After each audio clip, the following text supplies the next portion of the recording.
hope everybody enjoyed their break and we're able to get another last minute snack, but we're going to go ahead and get started with our panel discussion this afternoon. And so it's my privilege to introduce our panelists, and my name's Rochelle Swanson-Holm.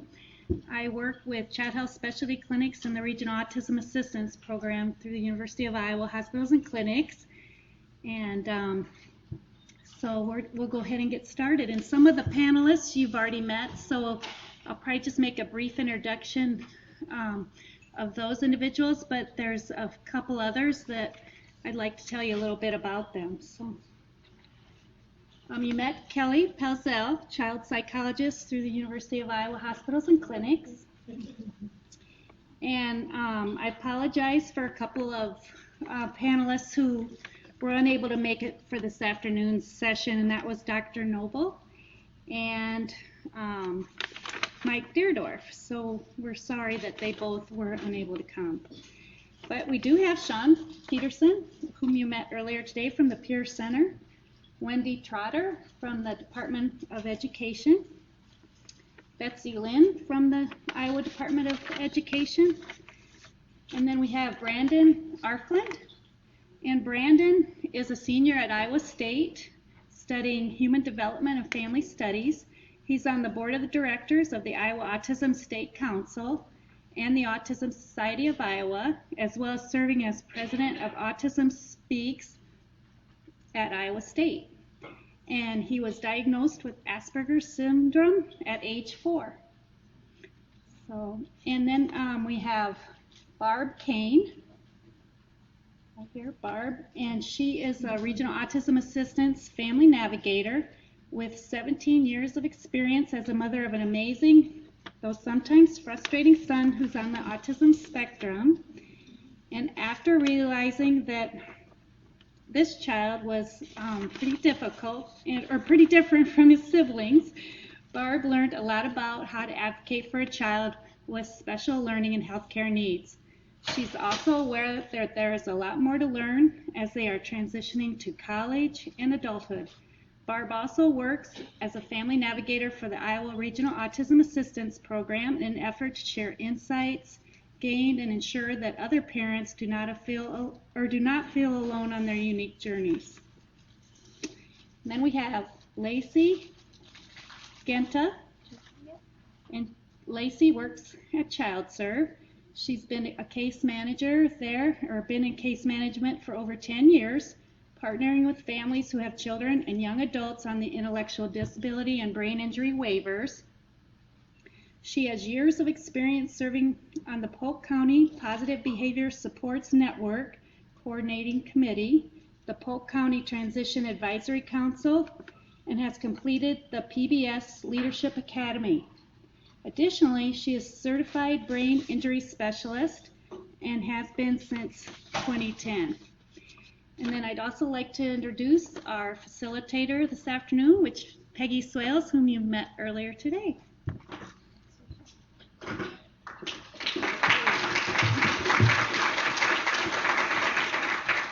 All right, well, first, just another thank you to our panelists, and thank you as well for being here. I know it's been a long day. We've given you lots of information, lots of different topics, but really appreciative of all the information. And again, we're going to be sending more information and resources out by email. So this discussion topic came about through the committee meeting. It was a great idea. But we also, during the registration process, many of you had submitted, questions about a range of topics, and so we've arranged those topics into themes, and then I'm going to, kind of just address the topic, and then mention one of the panelists to respond or expand, discuss that area a little more in depth, and then other panelists can also contribute to this discussion as well. Before we start the topic, though, I want to give Brandon a few minutes. I talked to him, so he's not caught off guard. But I want to give him a few minutes just to share, his experience, some thoughts about today, some information he can share with you all too. So I think there's a mic there you can use too. So thank you, Brandon. Alright, it's on. Alright. Yep, just real close. Alright. Well, thank you, Peggy, for the introduction.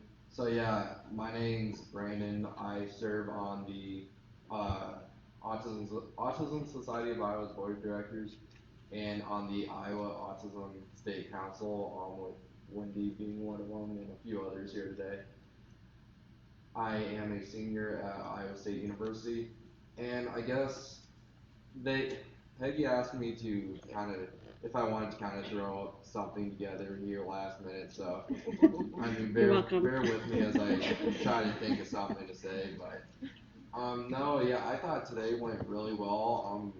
Thank you to all the speakers, especially Dr. Noble. I mean, it just, always coming to these events, I learned so much more and more, and not only about like things I wish maybe my parents could help me with, but just seeing how much more, like, ever since I started advocating, I guess it was, gosh, how long have I been out of high school now? Maybe 2 years.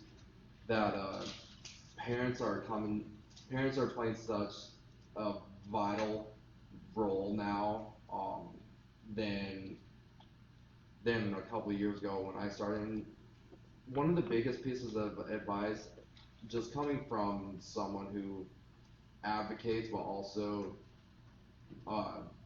struggles with having being on the autism spectrum, is that teaching your kids to live independently is probably one of the best things you can do. I know that coming from my childhood. Like me personally, as a kid, I received a little bit of, help, but for the most part, my parents really pushed me to do things on my own, pushed me to get out of my comfort zone, and helped me when I needed it. But when they knew I could do it, they just let me do it. So, but that enough of me. I think we should get to the questions. Sometimes I just keep rambling on, and I'll be here after if anyone wants to talk to me. I'd be more than happy to let everyone know about my whole story. So. Thanks, Brandon. I appreciate that. You guys can keep that up there. Yep, that's okay. Good share. Thank you.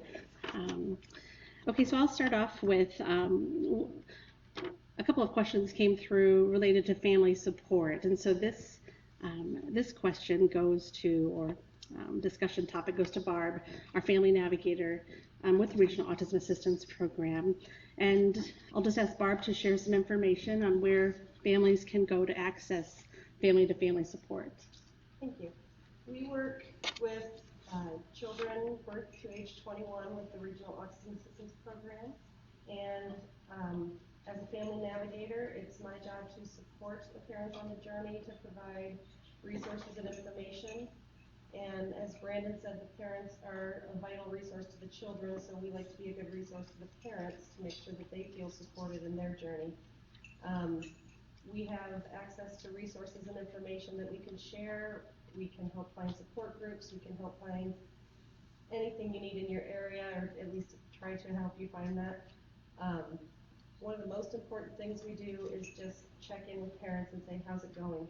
How are you doing? How's your child doing? But more importantly, how's the family doing? The kids get the benefit of the therapies and everything else, so the parents and the families need the support that comes elsewhere, including support groups, including a call from a family navigator, things that you wouldn't necessarily seek out, but you do need and don't know you need.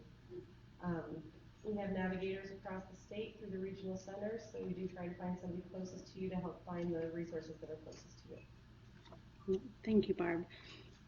Does anybody else want to add to that? I know we mentioned to ask resources as well, has mentioned throughout the day too. They also have some information and resources as well. Okay, so the next topic we'll go to Kelly Pelzel. This came in as well, and again, a couple different areas related to this, and this is on coexisting or co-occurring medical conditions in children diagnosed with autism spectrum disorder. I'm going to ask Kelly to discuss some of the more common medical conditions that she sees, that she is aware of, along with a brief description of some of the symptoms to help families. Okay, I'm going to preface my response by, I'm pretty sure this was a topic for being mobile.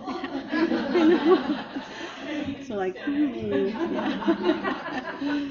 my best, but I just want to say I have a PhD, not an MD, I can tell you what I know, but I'm a medical doctor, I'm a psychologist. When I think about comorbidities, I think kind of about 4 areas. One would be comorbidities with mental health diagnoses. Another would be sleep, and then epilepsy or seizure disorder. And the 4th area I think about is GI concerns. There's been quite a lot of reviews looking at these 4 areas, both alone, but also in combination with each other, because what we know is that while they are more common, they are also occurring with each other, co-occurring with each other. First, we have to think about, in general, kids with developmental disabilities tend to have more health, physical health difficulties, and mental health difficulties than kids without developmental disabilities. They have increased health use, increased health impacts, more on the needs of the health system. Most of the medical conditions kind of across the board tend to be at a higher rate for kids with developmental disabilities. And when we think about kids with autism spectrum disorder, most have something comorbid going on, particularly if the child also has the diagnosis of IED and ASD. So, like in one study, they had about 79% of those kids had something co-occurring or comorbid diagnosis, with ADHD being one of the highest, but also things like anxiety disorder and seizure problems being right up there as well. When we think about seizure activity, there's a bi-directional, there's a relationship with sleep problems that if kids with seizure disorders tend to have more sleep problems and vice versa. And so we really want to make sure that we have good management of sleep problems to help with the seizure control. And also the management of sleep problems to help with some of the challenging behaviors as well. When we think about the GI problems, we're usually talking about the three highest are problems with constipation, with diarrhea, and with abdominal pain. And these also have a bi-directional relationship with sleep problems. So if the GI problems have more problems with sleep and vice versa. And those are also related to co-occurring seizure difficulties with GI problems. So they certainly are operating independently. The mechanisms, that kind of thing, I think is best left to someone with a medical degree to talk about. So I won't talk about that too much today. One last kind of piece of information I wanted to share was from an ongoing longitudinal study. So we are following people over time. It's called the Utah UCLA study. I don't exactly know the exact official name, but it's kind of what it's shorthand known as. And it's a group of individuals that started studying in the 1980s in Utah and have followed through to adulthood. So periodically you'll see things published on this group now that they're in their 30s. So it's about a 25-year follow-up point, I think, for this study, or maybe even 30 years now. And they recently published a paper where they looked at the medical difficulties that these individuals were having in adulthood. And the 4 top areas for these adults, again, that were diagnosed back in the 1980s, were developmental seizure condition, obesity, insomnia, and constipation. There were increased medical problems for the females in the study, and also, as you might expect, for individuals who were obese in the study. There was not, and this was kind of interesting because in the child data that I referred to earlier, there was an increased percentage of comorbidities for individuals with ID, but that wasn't true in this Utah UCLA data. There was no increased risk for medical problems in adulthood for those individuals that had comorbid intellectual disability. And then I just say that this is one of the, I think, key pieces for why you want someone like a child psychiatrist or developmental pediatrician, neurologist, those types of medical individuals involved with the diagnostic and ongoing care team for an individual with autism. Because certainly these things can be contributing to some of the adaptive difficulties individuals have, and some of them can be easily remedied. Some of them take a lot more work, but there's things out there that we can do that can really offer some relief for folks. Okay, thank you very much for that. That was great. And just so you know, Dr. Noble did say he could take emails, or we can collect them as well, and he could answer some more questions. But Kelly did a great job there as well. And on the same topic, Mike Deardorff, who was unable to attend, he was going to talk a little bit about safety concerns, and he actually goes out and trains emergency personnel. And so he sent me some information, some links and resources. And again, that will be in that email blast that we're going to send to you in a few weeks. So, okay, so the next topic, Sean Peterson. Today we had talked about several different types of interventions, ABA being one of them.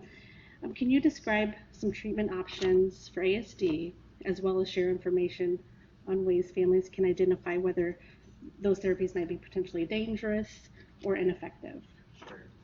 So I think today we talked about a series of quality interventions, but for those of you who are direct caregivers of parents, grandparents, or aunts and uncles, I'm sure you're bombarded with a variety of information.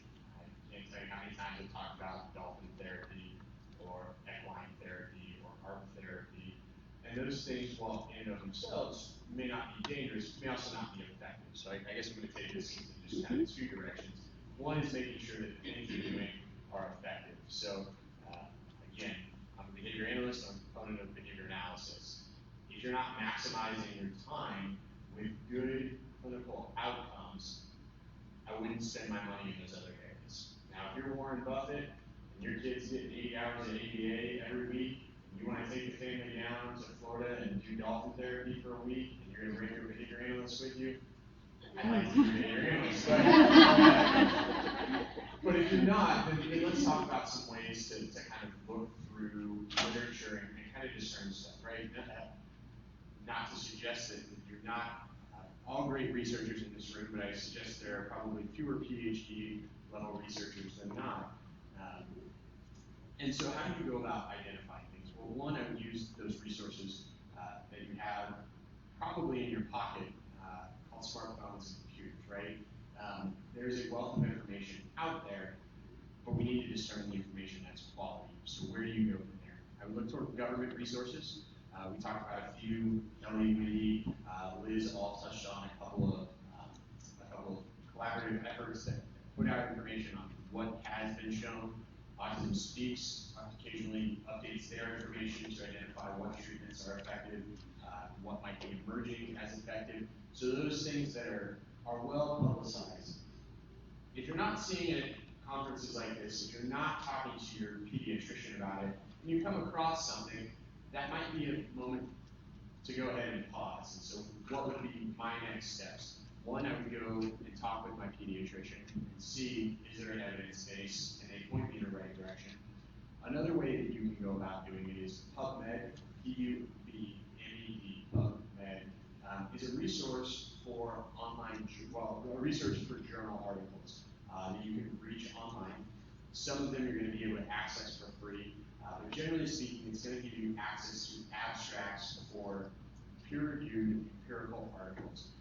And you go in and you type in autism and treatment X, Y, or Z, that's going to be a situation that you can start to discern some information and at least have some information when you go do speak with the pediatrician. The last thing I would say is, if you're seeing it from a celebrity, if you're getting an injection, if you are having to inject a potential toxin into your child's body, yes, these are all things that happen in the autism world, and I apologize for those idiots out there peddling those to you guys. That should be a moment to pause and say, look, I love my child and I want the best for them, but this maybe isn't the best thing for them, and let's go talk to somebody who can provide that information. My information is in your packet. If you have specific questions about treatments, I may not know offhand, but I can certainly direct you toward the resources to be helpful. I'd be happy to do that. Okay, thank you. Okay, so I'm going to pull Lacey in to the conversation. Thank you for joining us today. I was hoping, Lacey, you could share with us the types of information that you share with families on how they can access resources and different services. Sure. I would say, so I work for ChildServe in our case management department. Our case management department serves individuals on the intellectual disability waiver, the health and disability waiver, and the brain injury waiver in Polk County and the contiguous counties surrounding Polk County. When folks either are waiting to get on a waiver or once they're on a waiver, we always talk about access to Medicaid services or services covered under private health insurance. Folks who are either waiting for a waiver can access, potentially depending on income, Medicaid for kids with special needs. And that's kind of an underutilized resource out there. The income guidelines are slightly higher than traditional Medicaid. And so accessing that, we also, once folks are on Medicaid, we talk about the HIP program. So the HIP program is Health Insurance Premium Payment Program. So it allows you to keep your private insurance, but it supplements some of those private health insurance subsidy or premiums, so you can keep your private insurance in addition to Medicaid. Access to the waiver, we have families who access the waiver specifically to get access to more therapy. So private insurance covers 10 visits, Medicaid potentially could cover more. So in addition to having access to Medicaid, there's also waiver services available. Through the ID waiver, there are things such as skill building. A lot of youth and young adults use that service. There are programs, accessible day health programs, which is unique to Medicaid. The health and disability waiver, we're starting to see more folks through that at ChildServe. Brain injury waiver, very few people with autism, but we do have some on the brain injury waiver, and there's just access to potentially equipment items that wouldn't be covered under traditional Medicaid. Or so really our role as case managers is to find that service. We have some folks at ChildServe who are fee-for-service, which means they are not enrolled in one of the 3 MCOs with Iowa, and then we also serve all of the folks on different MCOs as well. So our role really is to help families navigate the system and link them to services, and a lot of time Medicaid for kids with special needs is a way that they can access those services while they're on a waiver waiting list. Hopefully some of those slots will be becoming more available soon. And then for those who have access to a waiver, we provide case management for those free waivers as well and can link people to resources. Great, thank you. Thank you very much. Okay, so this is going to go to Wendy and Betsy in regards to education. I know earlier today there was a session on resources for families with early access and then early childhood services as well.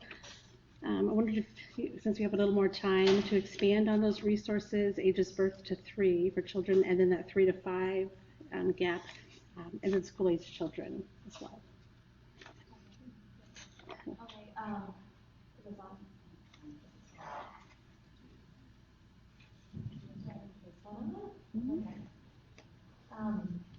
For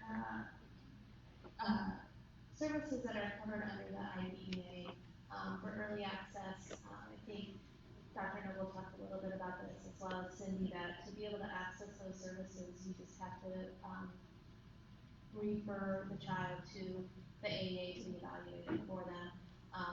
For birth to 3, anyone can make that referral. It can be the parent, it can be the doctor, it could be anybody who has concerns. Of course, to actually receive those services, the family has to give permission. It's not something that the child's going to get without the family consenting to it. But the referral does not have to come from the doctor. And that's the same for special education services, age 3 to 21. Anyone can refer. That usually will go through the school district, however, and they'll work with the AA to determine if the child is eligible, for special education services. Once the child is found eligible, then that kind of opens up the door for those services I talked about earlier on the IEP. An additional resource through the AAs that you can also ask about are autism resource team services. Usually they're more consulting with the district on strategy and things that the team can be working with the child on. Each AA has staff who have background in autism to help with that. Sometimes they're called an autism resource team, sometimes it's a challenging behavior team, sometimes it's just a consultant who plays that role, but each AA does have staff who are able to provide some support to districts on how to help support children in the classroom. And again, I'll mention the newly titled Family Educator Partnership, formerly the PEC, also within each AA, is a great resource for families to go to learn not just about what is going on in districts, but also within the community. And if you need to figure out who you go to find that person for where you live, we have those resources in the back. It depends on what district you are and which AA, but there's different people that you can contact for those. And that's I think, okay, yeah. Wendy, did you want to add to that? Okay. I'll just add. There are a couple of websites that I mentioned before. There are a few that will come in your electronic good and bad as well. But the IoFamilySupport.org website has a lot of information about a lot of different things that are available for families and young children with special needs. So you can look at that as what information is housed for early access, as well as some other information as well. And then AutismNavigator.com does have a lot of great family resources as well. So it's not just a provider training resource. So there is the About Autism and Toddlers, which is free to anybody. Also within, many of you, I don't have any, how many of you have ever seen the video glossary that used to be housed on Autism Speaks? Are you familiar with that? That was great on Autism Speaks, and they quit housing it. But the videos that they have utilized on there, kind of showing red flags for autism versus typical development. Also, they had a section on treatments, so they had illustrating some treatments. Those are now housed on AutismNavigator.com as well. So that work came out of Dr. Wendy's work in Florida State University, and Autism Speak had housed it for a while. It was originally our first science and Autism Speak, but now it's on AutismNavigator.com. So there's some more information, a lot more videos, and then a lot of those online training resources that we listed as well that we know are trying to affect. Just some additional above and beyond resources to kind of empower you as parents or providers to have more information. Great, thank you. Okay, and this is for Brandon. We're jumping ahead now from our early childhood to transition. I was going to ask, would like to ask Brandon to talk about his transition process, his role through that process from public school to college, and then what age did your family start planning for that transition? Yeah, so can everyone hear me right now? Okay, I think up here just doesn't sound well, my role from public school to college, I guess one of the best things that my parents did for me and I don't really know if all schools do this, but I know my school did, was I took a lot of AP classes while I was in high school. I actually, by the time I had entered my freshman year of college, I actually had completed a year's worth of credits while I was in high school. And so when I was introduced as a senior, I'm really a junior, but I'm gonna be graduating Iowa State a year early. And so getting getting me to do all those AP classes in high school really helped prepare me for I guess how committed, how dedicated I needed to really be once I got to college. So that's the academic side. But socially, it really, yeah, it was a lot harder. And what got me to transition better, I guess, um, it was getting involved. I I became vice president of the one of the committees on the student body government. When I went to Iowa Central Community College to finish my associate's degree, I joined the trap shooting team there, where I was varsity on the first year. That was great. And then just so really, it's just it's just how it was in high school. Getting involved is what made the difference. But one more thing that I feel like really made the difference was I didn't commute back and forth. Even though I'm from Webster City, and so if you guys don't know where that is, it's about 20 minutes from Fort Dodge. And I went to my community college in Fort Dodge, but I also lived in Fort Dodge. And so living on my own, it taught me independence. Taking those AP classes taught me commitment, and getting involved taught me, a lot of social skills. And basically, what I'm getting, I'm trying to explain what I was getting at earlier is my parents really drove me to be a lot more independent, and just becoming independent early on helped me when I got to college, if that answers the question. Right, it does. Thank you. Thank you very much for that perspective. Yeah. To appreciate that. And just to mention another resource that we'll send out also with the electronic goodie bag is Got Transition, gottransition.org. It has some good information too for families on that process.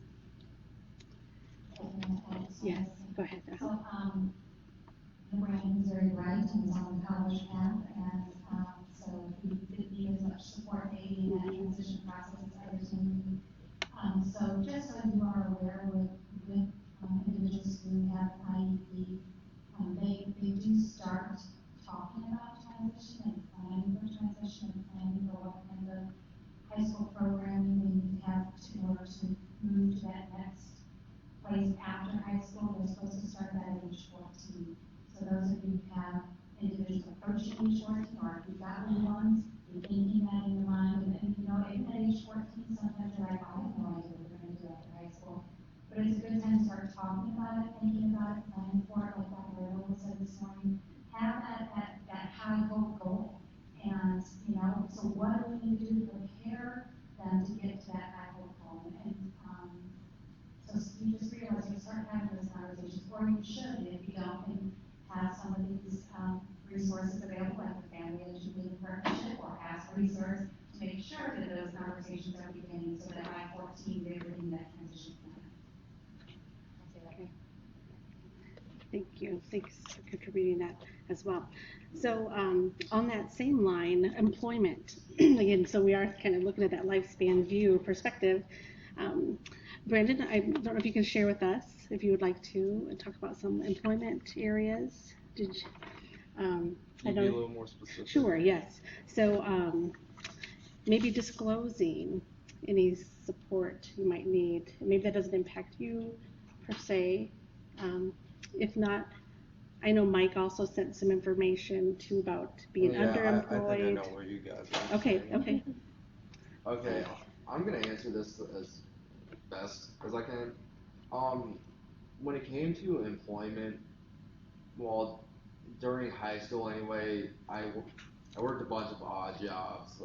One of my main job in high school was I worked for Hy-Vee, and that right there, I'm gonna say anyone who's on the autism spectrum, not just whether if you know, like Wendy said, I'm very fortunate that I'm on the higher functioning end of the spectrum. I know this, and I only can relate so much. I only can give the help that I've experienced because I don't know what it's like to be on the other end of the spectrum.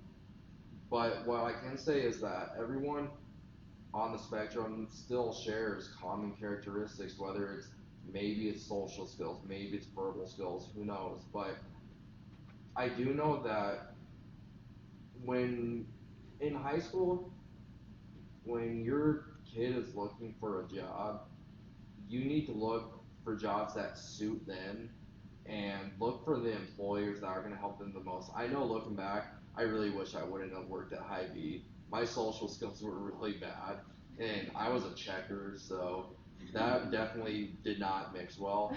But then something that I guess really helped me out was when I got to college, and thank you so much for. I'm gonna thank them right away. Where's Erica?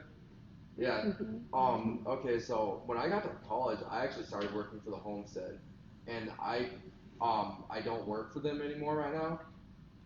But I started working for them, and they really, I guess I want to say they really, as an employer's perspective, they understood how to work with people with, well, obviously they know how to work with people with autism, but I guess, I don't know, just, if you're looking for a job and if your kid is looking for a job, make sure it's something they're truly interested in, and make sure it's an employer who can truly understand them,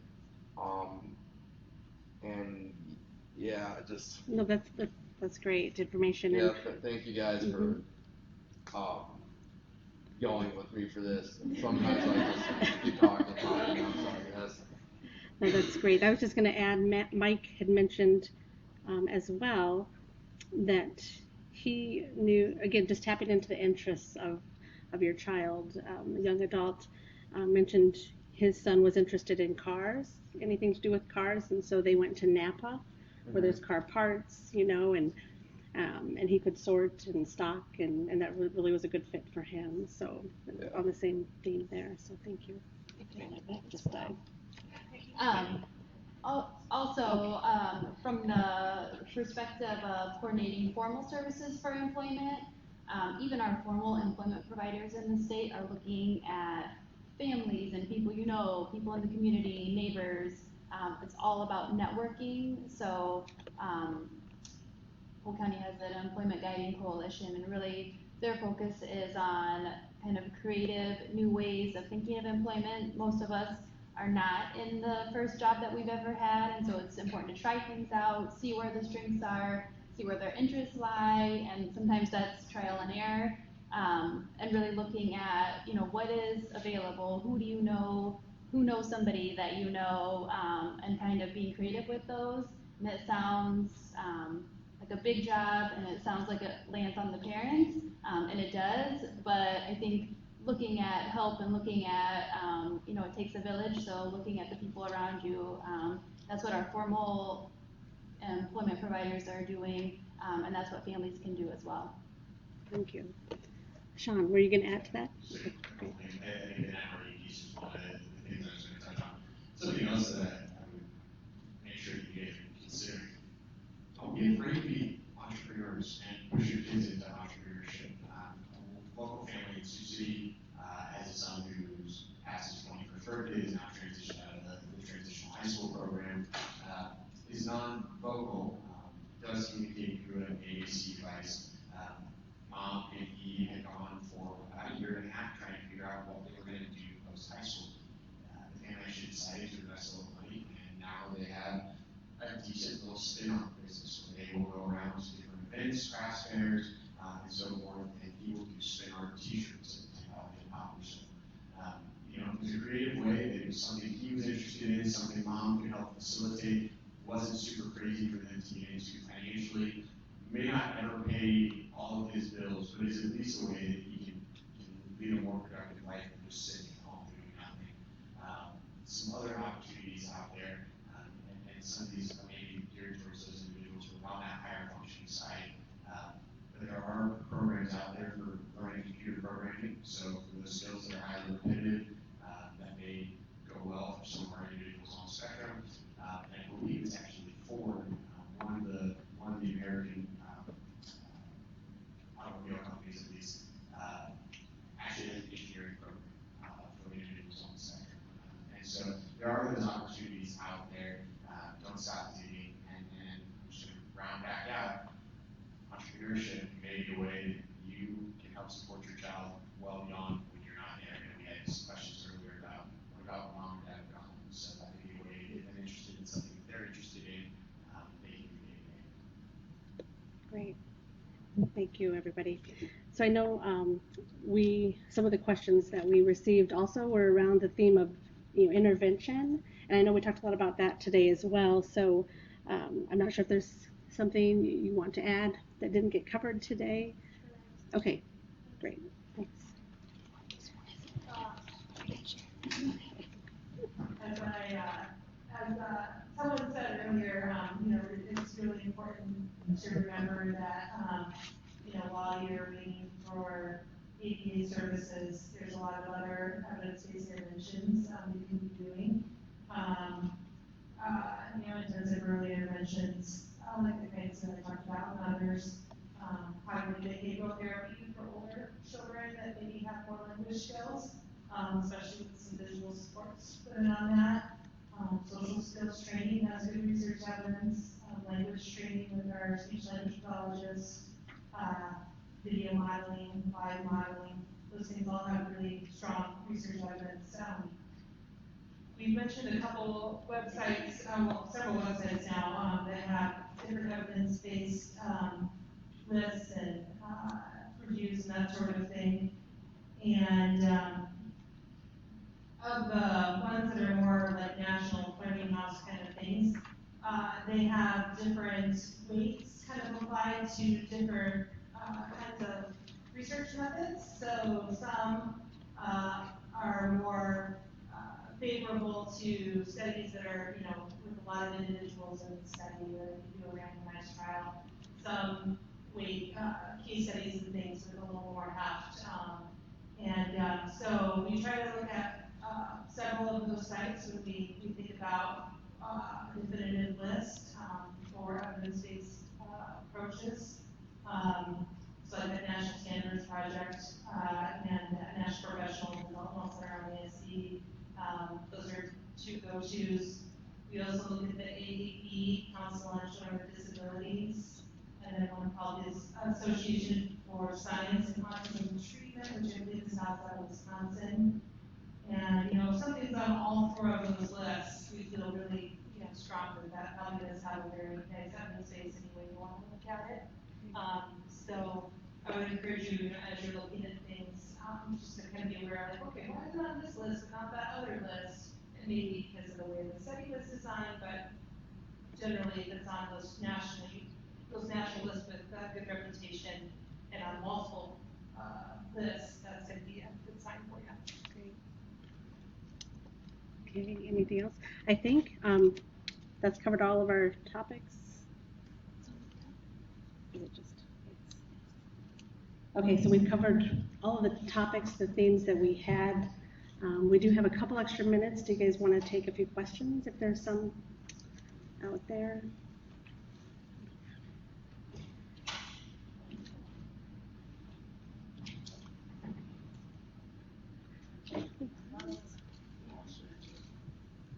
Questions? Panelists?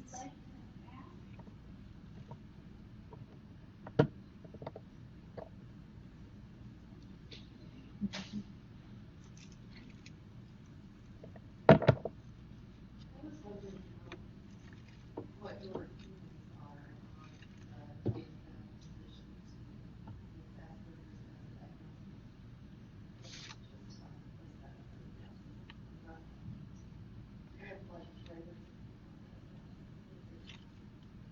So the question was the change from the DSM-4 manual to the DSM-5 and the change in the diagnostic codes from Asperger's is no longer part of that diagnosis. Was that okay? Oh, wait, Was it you want two? me to go first? Maybe that. Yeah, oh my Yeah, goodness. that's okay. Oh, I've never even. I'm just talking, sorry, yeah. All right. Really. Okay, so how do I answer this? Okay, so the change that Asperger's is like, it's no longer just Asperger's, it's under the autism spectrum. Right, basically. right. And if it's easier for Kelly to answer first, Brandon, and you Yeah, wanted, okay, that's you fine, want yep. me to do this first? Yeah, let's do that, yep. Well, that's good. This DSM, the manual for mental health diagnoses and mental disability diagnoses, it goes through periodic revision. And this time around, in 2014, there were substantial changes to the autism diagnosis. We went from multiple autism spectrum disorder diagnosis to just one. And the criteria shifted a little bit as well. And what I'll say about the criteria is that if you were a stickler for the rules and the way things were written, it was very, very unlikely that you would meet criteria for Asperger's disorder. So most people aren't sticklers for the rules, so playing a little more loose, a lot of people met criteria. But if you went by the official criteria, it was pretty hard to meet that diagnosis. And likewise, if you were a stickler and you looked at the PDD-NOS, diagnosis, race, and developmental disorder not otherwise specified, anyone could meet that diagnosis. So they weren't, written in the best way, and they certainly weren't leaving, things how we actually see them. And so, when that happens, they start to think about adjusting things. I think one thing that I like about the new diagnosis is how we still have ways to identify different strengths and weaknesses or comorbid problems that individuals have within the system, being able to diagnose like a level of symptoms as well as the specifiers that go with those diagnoses. So, so there's some options there for kind of being able to individualize the diagnosis. I do think for very young kids, and this is me speaking as a clinician that sees a lot of young kids, sometimes if we see kids that are really young, those behavioral symptoms of autism have not developed yet. And so you have to have 2 of 4 behavioral symptoms in order to make a diagnosis of autism. And what we know is developmentally those behavioral symptoms increase between 18 months and we'll say kindergarten or whatever. So I don't know the official ages, but there's an increase across early childhood in those symptoms. So if I've seen a child for an autism diagnosis, they're 21 months old, 23 months old, they may have pretty severe social communication deficits that I can recognize, and maybe they have one behavioral symptom of autism, but it's more difficult sometimes to pick up on a second just because of the developmental course of the disorder. So I think that's a big disadvantage of the current system. Do you have anything to add? No, yeah, Okay. he pretty much, I Okay. can't top that. Sure, no, that's okay, that's okay. Yeah. No, that's good, thanks. That was it. That's all I have to say. Can I say one more thing? Yes, please. Okay, Yep. so the other thing, is I'm a psychologist, so I still think about neurocognitive functioning and strengths and weaknesses in terms of people's thinking skills. And there are many individuals with autism spectrum disorder that have stronger visual thinking skills than verbal thinking skills. There's also kids that are pretty even in those skills, whether they're high or low or not, anywhere in between.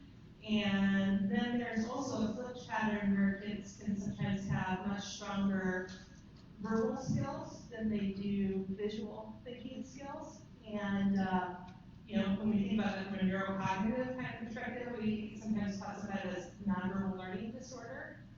And that's a cognitive pattern that was pretty common for individuals that tend to get diagnosed with Asperger's disorder back in the old system.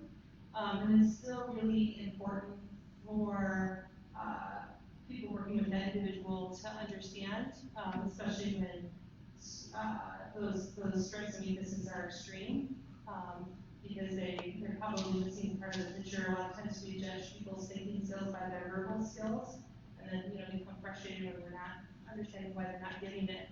But it may be truly a visual, spatial, or visual deficit for them in terms of their thinking. Thank you.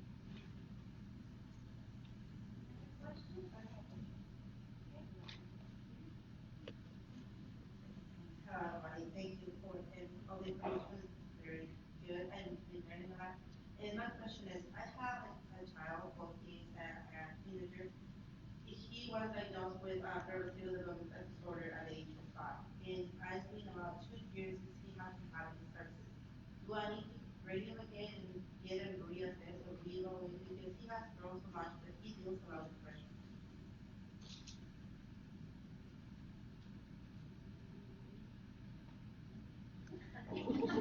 Kelly, okay, is that too? Diagnosed? Okay. Sorry. He was diagnosed by a speech therapy and a speech therapist, and he hasn't been back again to see, he never got to see Dr. Noble, back in Dr. Noble wasn't around. He was seen by a psychiatrist, but the psychiatrist did not think he was diagnosed. So at this point, I don't know, should I bring him again and try to figure out how much he has come out or grown, or, what I mean? Does it make sense?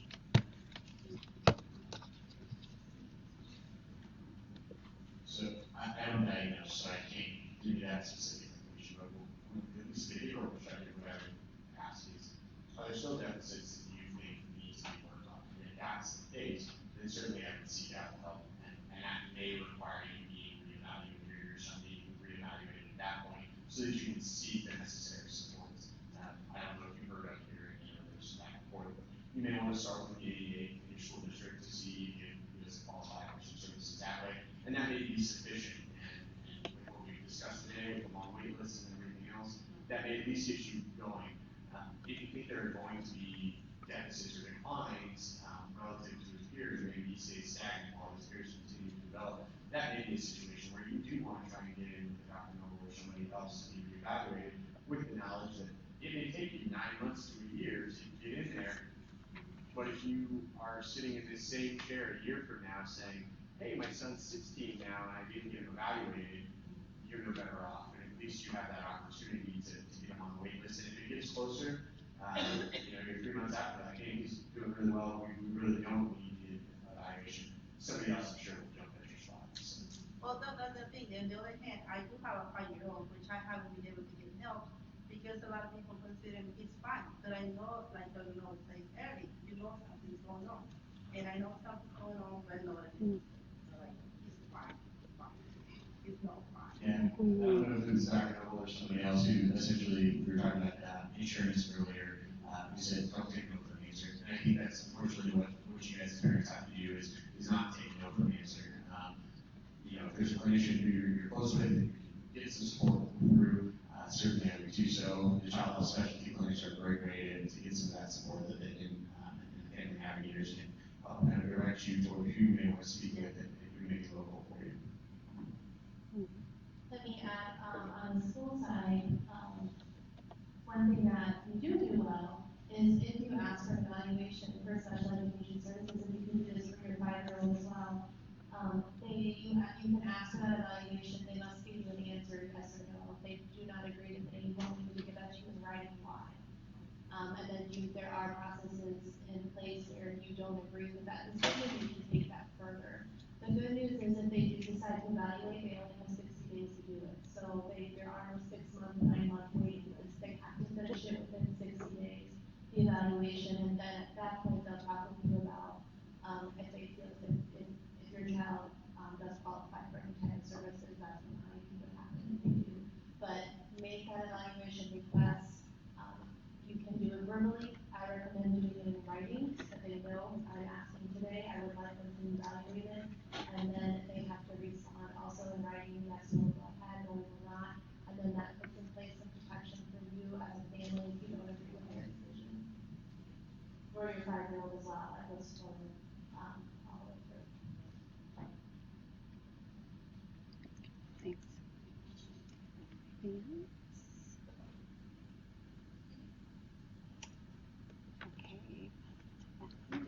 else? Okay, so thanks once again to the panel today for being here